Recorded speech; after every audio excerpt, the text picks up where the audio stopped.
Selamat pagi semuanya. Baik, di video saya kali ini saya akan membahas mengenai kajian bahasa daerah khususnya untuk suku Dayak Mualang dengan akan saya analisis dengan analisis sintaksis. Namun sebelum itu saya akan memperkenalkan diri terlebih dahulu.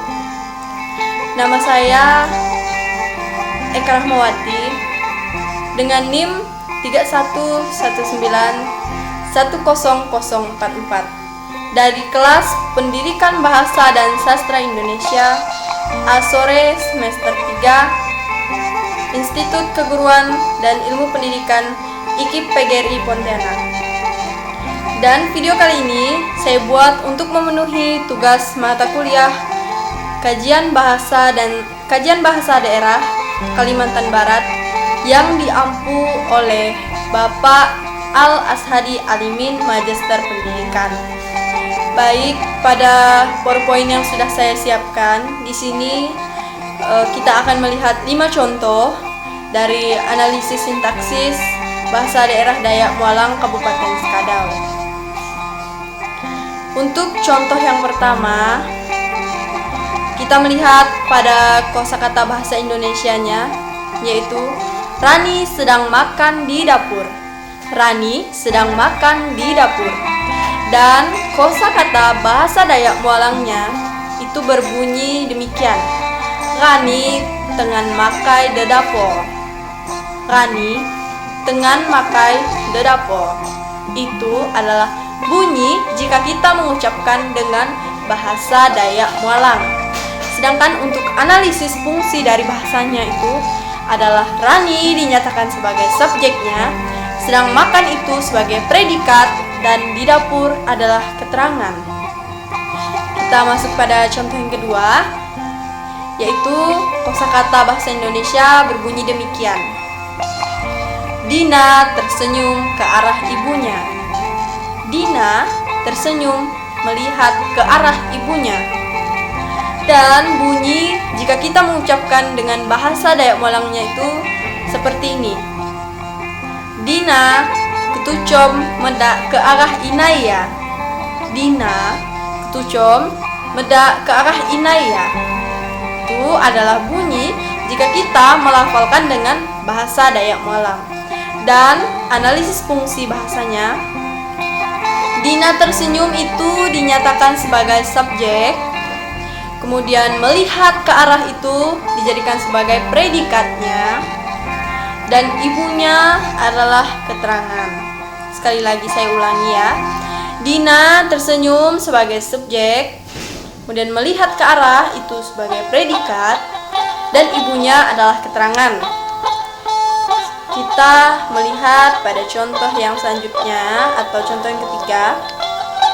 Dengan bunyi jika dilafalkan menggunakan bahasa Indonesia seperti ini.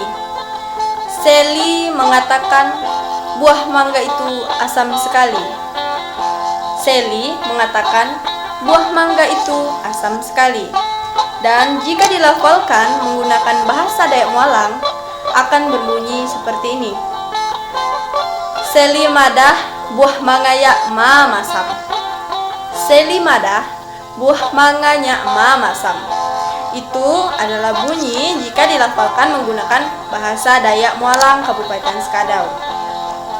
Dan analisis fungsi bahasanya, Seli mengatakan itu sebagai subjek, kemudian buah mangga itu sebagai predikat, dan asam sekali itu sebagai keterangan. Dan contoh yang keempat, kosakata bahasa Indonesianya itu Tania mengatakan warung miliknya hari ini sangat sepi. Dan jika dilafalkan menggunakan bahasa Dayak Mualang berbunyi seperti ini. Tania madah warung makai empuya saretok masunye. Tania madah warung makai empuya saretok masunye. Dan analisis fungsi bahasanya yaitu Tania mengatakan sebagai subjek, warung makan miliknya sebagai predikat, dan hari ini sangat sepi yaitu sebagai keterangan dari kalimat yang sudah saya ucapkan tersebut. Kemudian contoh yang terakhir atau contoh yang kelima, kita melihat jika dilafalkan menggunakan bahasa Indonesia, yaitu Wati adalah seorang gadis cantik dan berambut keriting. Wati adalah seorang gadis cantik dan berambut keriting. Sedangkan jika dilafalkan menggunakan bahasa Dayak Mualang, yaitu Wati nyak bah miyak darat tepanci abak tebok begelong.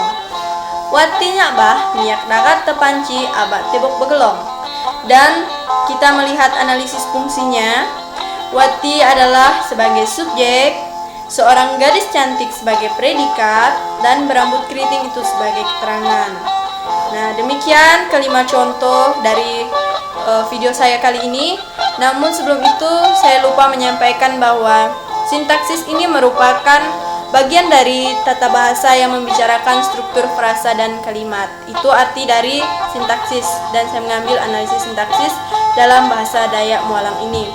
Demikian video dari saya, semoga bermanfaat khususnya buat kita yang sedang menempuh pendidikan di perguruan tinggi dan terkhusus untuk yang mengambil jurusan pendidikan bahasa dan sastra Indonesia. Semoga video ini bisa bermanfaat bagi kita semua. Jika dalam video saya kali ini terdapat kesalahan dalam berucap, baik itu sengaja maupun tidak sengaja, saya mohon maaf karena kesempurnaan hanya ada pada Tuhan dan kesalahan itu hanya ada pada diri saya sendiri. Sekian video saya kali ini, saya ucapkan terima kasih dan selamat pagi.